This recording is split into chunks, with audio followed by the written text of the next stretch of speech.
The Selfish Path to Romance. Download Chapter 1 for free at drkenner.com. Roger, you're feeling some anxiety. Yes, hi, Doctor. Hi. Tell me what's going on in your life.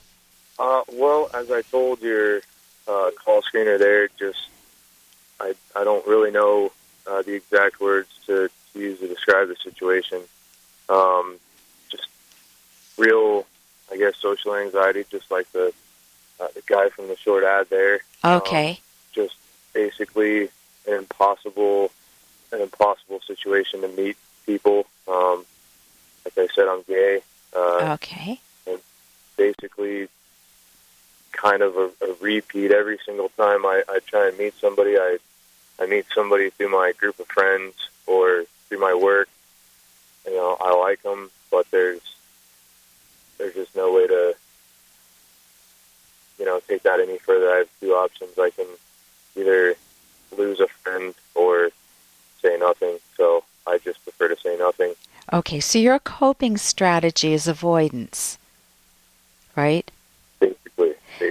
Right, and when you do reach out, it's awkward for you. It's not like you feel like it's a second nature for you. That's correct.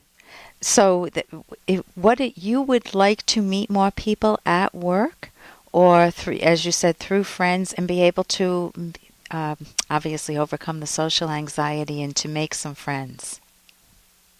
That would be part of it. Okay, and the other is what? To have a relationship, I mean. Oh, so you're looking for a romantic relationship, another gay relationship, and that you feel very awkward basically coming out of the closet and talking with people or figuring out how to go about finding a partner. Right, that it's just an impossibility as far as I see it. Okay, if you're telling yourself it's an impossibility, that's based on your attempts, correct? Correct. Because it's failed. But do you know any, I'm glad you're laughing, because what that does is that releases that idea from you. It won't have as strong a hold on you. And do you know anybody, I certainly do. I know people who have been in very satisfying long-term gay or lesbian relationships. Do you know any such people? No, ma'am. Okay, so I'm luckier than you are. So I know that long-term healthy. I'm assuming you're wanting a serious relationship, not just a one-night stand. Yeah. Okay. If you want that, it really helps to know that people can have healthy same-sex relationships, partnerships for a lifetime. And you want to also know not that it's possible to Tom, Dick, and Harry or Susan and Jane. It's also possible for you. Unless there's something I need to know about you, it sounds like it's possible for you. Go ahead. I think part of it is I'm not willing to give up. Hey, I got to interrupt this because we've got to pay some bills. 30 seconds, that's it. A very quick ad, and then Alan will be back. Romance. I wish I knew more about what girls want from a relationship. Boy, I wish I knew more about what I want. Where's that ad I saw? Here it is. The Selfish Path to Romance, a serious romance guidebook. Download Chapter 1 for free at selfishromance.com and buy it at amazon.com. The Selfish Path to Romance. That is interesting. Unless there's something I need to know about you, it sounds like it's possible for you. Go ahead. I think part of it is I'm not willing to give up my outward appearance of normality to friends and coworkers for that goal. Okay, so really you're at odds with the culture, and you're. I know what that feeling is like, to hold ideas that are different from everybody else. For example, if I went to a foreign country, I did once go to, trying to think, to the Far East. This is maybe a decade ago. And I like wearing mini skirts when it's like 90 degrees out. and they don't like to see knees, and so they were trying to, it was a clash of cultures. And if you come out as a gay person at work, what consequences might there be for you? Basically, it runs the gambit. Anything you can think of. I certainly don't know of one person that would still speak to me. It's in a. I'd tell you what field it was. No, don't tell me for the privacy, right. For your own privacy. But let's say you Right. worked at a church and you Right. came out as gay. You can see where that would be a huge clash of values. And then it is a very difficult decision, and that is a hard thinking problem. Do you want to tell anybody your position, or will they use it against you in a very unjust manner? Dismiss you because of your sexual preferences, or maybe they're afraid of it within themselves and they run away from you. For whatever reason, if people start treating you strangely, that's really hard. Now, there are some people that just come out in the open and do that. Look at Ellen DeGeneres.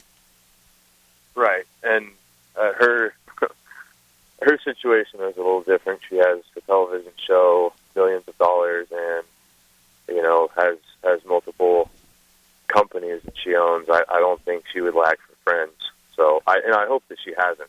Right, and what about, and so you're in a bind that you can't reach out to the gay community or to people that would be potential partners because you run the risk at any moment of being exposed. That would be great.